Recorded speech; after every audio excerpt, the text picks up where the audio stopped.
met you earlier, North Carolina Attorney General Josh Stein, right there, Mayor Elaine O'Neill, and Mayor Pam Heminger. Thank you all for taking the time out of your busy schedules to be here today at this fantastic North Carolina solar farm. Cypress Creek Renewables. We are a developer, owner, operator, and financier of solar power plants across the country. We have 2 permanent offices here in North Carolina, our state-of-the-art control center, which we visited earlier today, and we have an office in Asheville. We are deeply committed to this beautiful state. Our company owns 145 sites across North Carolina, and we operate 100 more for our customers, for a total of 245 sites that we operate here in North Carolina. And as the most experienced developer in the state, we put our money where our mouth is to benefit North Carolinians. This year, Cypress Creek will pay more than $3 million in taxes to the municipalities where we operate, and that's just this year. Our facilities last 40 years, and we pay our property taxes year in and year out. These tax dollars are used to fix roads, improve schools, provide emergency services, and so much more. Overall, we've invested more than $2.3 billion in North Carolina. Each solar farm we build creates dozens of local construction jobs with family-sustaining wages. Really important point. Our fleet powers more than 143,000 homes in the state of North Carolina. And of our 360 employees full-time for Cypress Creek, 150 of them live here in the state. Last year, North Carolina Governor Roy Cooper signed into law HB 951, landmark legislation that brought the power of law to the state's ambitious goals to reduce carbon emissions by 70% by 2030 and achieve net zero by 2050. We are honored to help achieve this goal. This small site alone has offset 1,148 metric tons of carbon dioxide already this year. That's the equivalent of planting more than 53,000 trees. It's almost 5,000 barrels of oil avoided and 87,000 gallons of gas never burned. With this solar farm and others like it, we are building across the country. We are, as we like to say at Cypress, our mission statement, we are powering a sustainable future, one project at a time.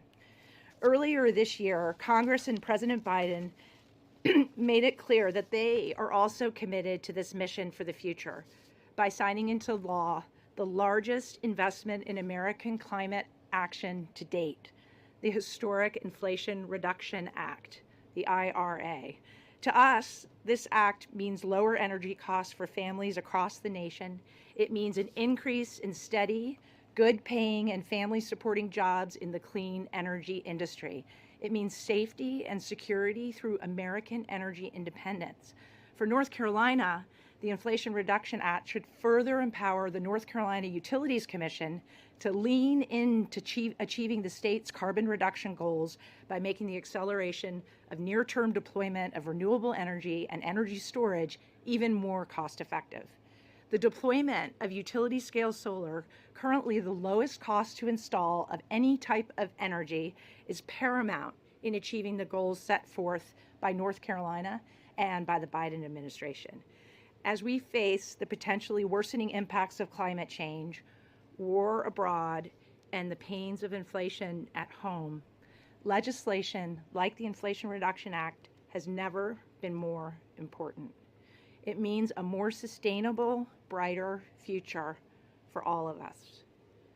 We're honored today to have with us a great leader who's helping to usher in our clean energy future propelled by this legislation, and a leader who understands how important an investment of this magnitude is in climate solutions for our country.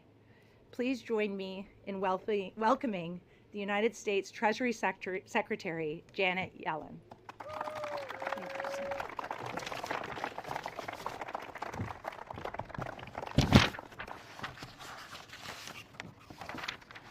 Thank you so much, Sarah, and hello, everyone. It's a pleasure to be at Cypress Creek Renewables.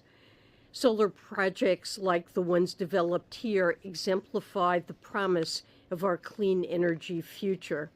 I want to thank Congresswoman Deborah Ross and Congressman David Price for being here and for their support of the Inflation Reduction Act. Thanks to State Senator Mike Woodard and Attorney General Josh Stein, to Mayor Elaine O'Neill and Mayor Pam Henninger. I really appreciate your being here today as well. Earlier this month in Michigan, I laid out the President's economic plan, how it will strengthen our economy for decades to come. In particular, I explained how the plan will make our economy more productive and resilient and advance economic fairness for all Americans. Today, I want to focus on a key component of the President's economic blueprint, undertaking historic investments to fight climate change. I gave my first speech warning about the economic dangers of a warming planet almost 25 years ago. That was during the Clinton administration. At the time, there was an established scientific consensus around the threat posed by climate change, but among the public and policymakers, an understanding of its threats, as well as the economic opportunities from a clean energy transition, was much lower than it is today. I'm happy to report today that President Biden's economic plan represents the most aggressive action we have ever taken to address the climate crisis. The President has tackled the crisis head-on by securing over $430 billion to modernize our energy system. These investments will accelerate the transition to our green energy future and lower energy costs for American households and businesses. They will secure our energy supply against global price shocks, and they will provide good-paying, high-quality jobs across America, particularly in non-coastal communities that have suffered from disinvestment. So first, let me touch on the risks of climate change to our economy. Of course, unmitigated climate change is an existential threat to everyone on our planet. But short of that, it poses meaningful risks to our economy. One way that economists measure the impact of warming is as a reduction in potential output. That is, climate change decreases how much our economy can produce. In a world that continues to warm, regions that are prosperous today may eventually become unsuited for productive economic activity. In many regions, human mortality is projected to rise and labor productivity to fall, with the size of the impacts depending on the degree of warming. Quantitative estimates of climate change impact on GDP vary widely, and that's in part due to the difficulty of modeling the tail risk of crossing irreversible climate tipping points. We do know that the harms of climate change are likely to be borne disproportionately by the most vulnerable populations. These are those who lack the resources to deal with the impacts, and this is true both within the United States and globally. Many low-income countries are likely to be among the most severely impacted. The simple truth is that the disparate impacts of climate change raise the likely toll of human suffering. In addition to its chronic impacts, climate change can manifest itself through an increase in weather-related supply shocks. These are near-term sharp reductions in capacity that can raise prices. The reality is that shocks that were unthinkable even a few decades ago are now presenting with alarming frequency. there's been at least a five-fold increase in the annual number of billion-dollar disasters over the past 5 years compared to the 1980s, even after adjusting for inflation. Here in North Carolina, you remember well the devastating toll of Hurricane Florence. That disaster killed 22 Americans.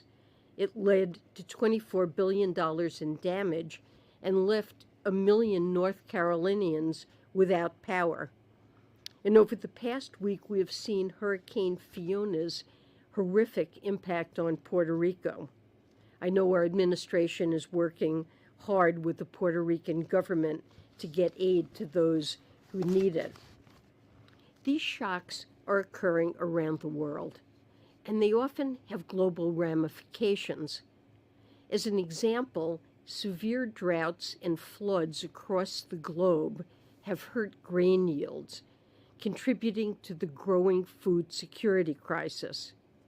In Pakistan, devastating floods have killed over 1,000 people and displaced another 33 million, while also wiping out hundreds of thousands of hectares of farmland. Climate change is also exacerbating energy shortages in Europe. Abnormally hot and dry conditions have reduced nuclear and hydropower electricity production in a number of countries while driving up the demand for energy.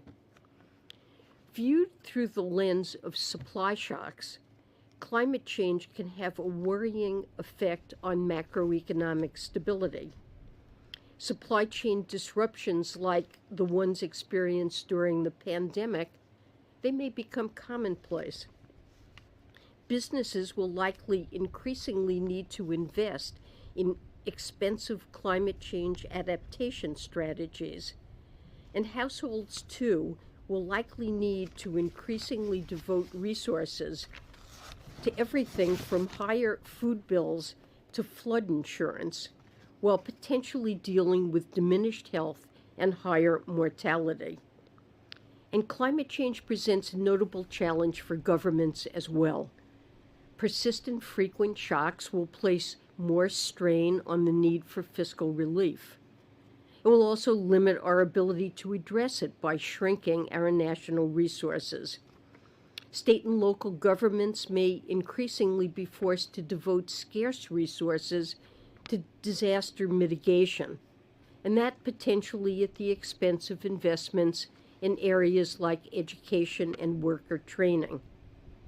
And the bulk of the evidence suggests that these disasters have long-lasting negative effects on economic growth, with many economies failing to fully recover.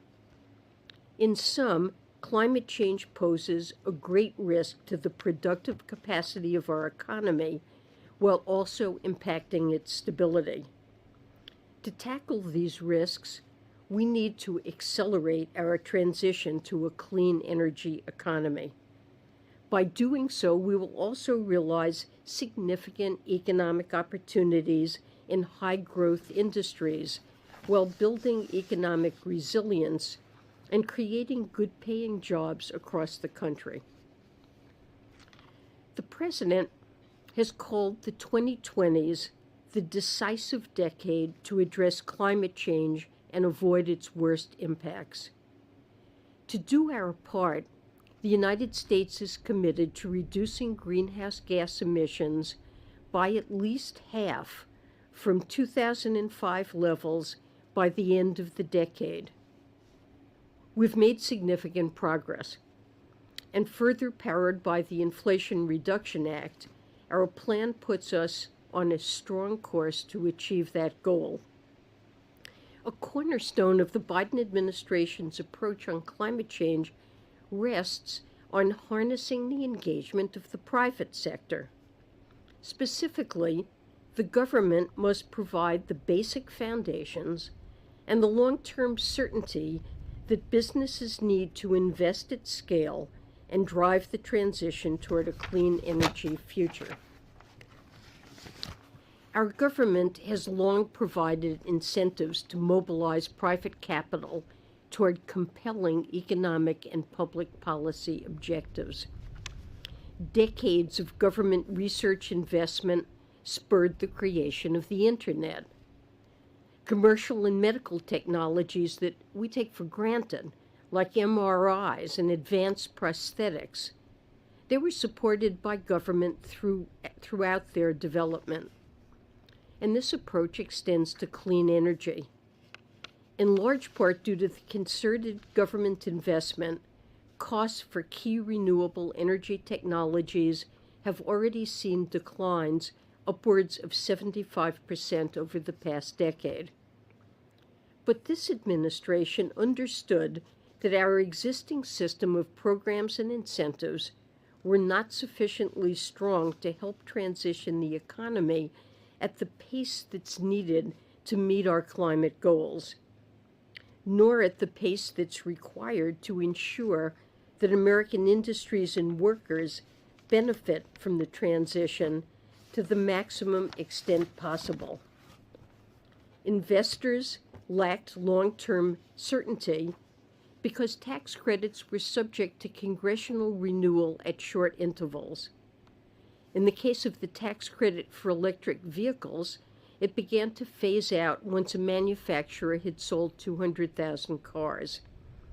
There was also little, if any, support for new technologies that could help transition harder to abate sectors, such as hydrogen and sustainable aviation fuel. The result? The United States was at risk of being left behind in the global competition for leadership of these low-carbon technologies and industries of the future. Like a large ship, the U.S.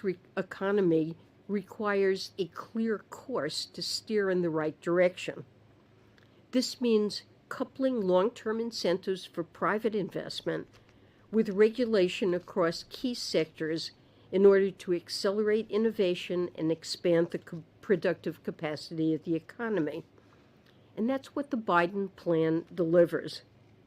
The cornerstone of the plan, the Inflation Reduction Act, extends and expands the current system of clean energy tax credits.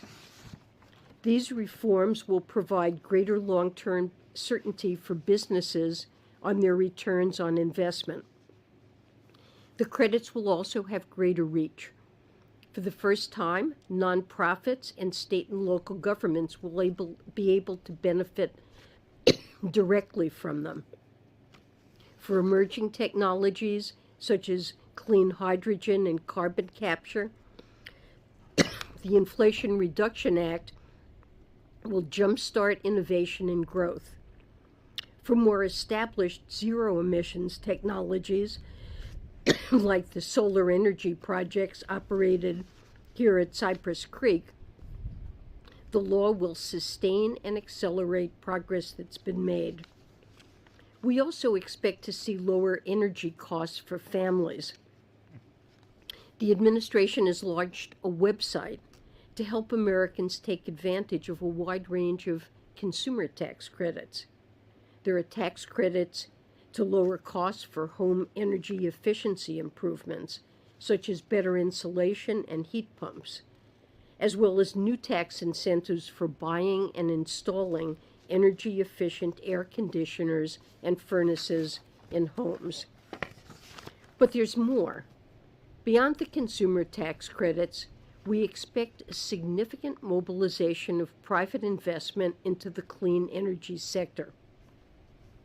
Combined with the business tax credits, this investment is expected to further push down the costs of clean energy production. And this in turn is expected to help bring down retail electricity rates at the same time as the law electrifies a greater share of the American economy.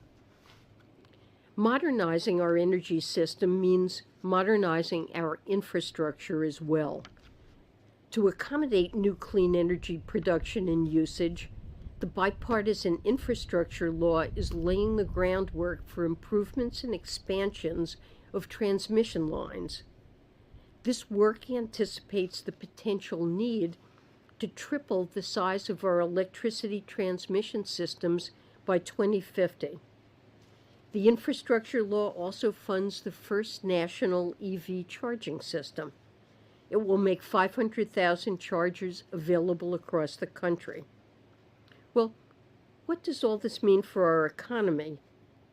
Through these investments, we're positioning the United States to capitalize on the growing demand for low-carbon products around the world. We're establishing and expanding our country's leadership in key industrial and technology sectors. We're attracting investments in companies and workers here at home. And we're creating high-quality, good-paying jobs across America. In the meantime, these investments boost our global effort to directly combat climate change and avoid its worst economic, social, and health fallouts. I'm proud that the Treasury Department will be at the forefront of implementing our economic and climate plan. I'm also proud that as we push the ambitions of other countries to do more, I can represent the United States as a world leader in tackling the climate crisis with greater credibility than ever before. I also want to discuss two further impacts of these laws: increased resilience and greater economic inclusion. Over the past 2 years in particular, we've seen the direct consequences of our continued dependence on fossil fuels. Not only do we continue to contribute and subject ourselves to a rapidly warming climate, but we expose ourselves to the type of energy market volatility we've experienced in the wake of Russia's brutal war on Ukraine. No country controls the wind and the sun, and countries that can harness those sources of energy will make their economies more resilient and secure.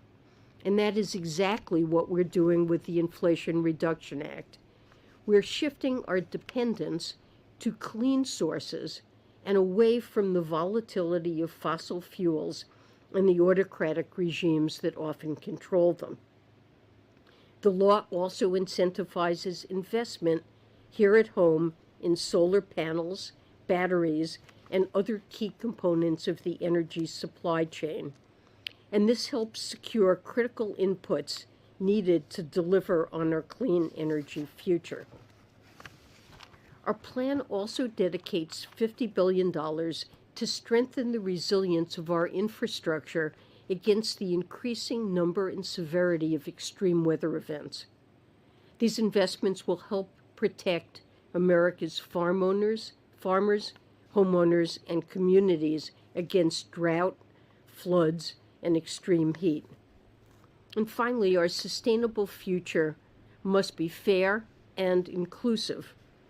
Within days of taking office, the President established the Justice 40 initiative, which aims to deliver 40% of the overall benefits of federal climate and environmental remediation investment to disadvantaged communities. In line with that commitment, our plan provides funds to help clean up hazardous waste and pollution in local communities that have been most harmed by them. And this will lift a barrier that's held back health and economic outcomes in these communities.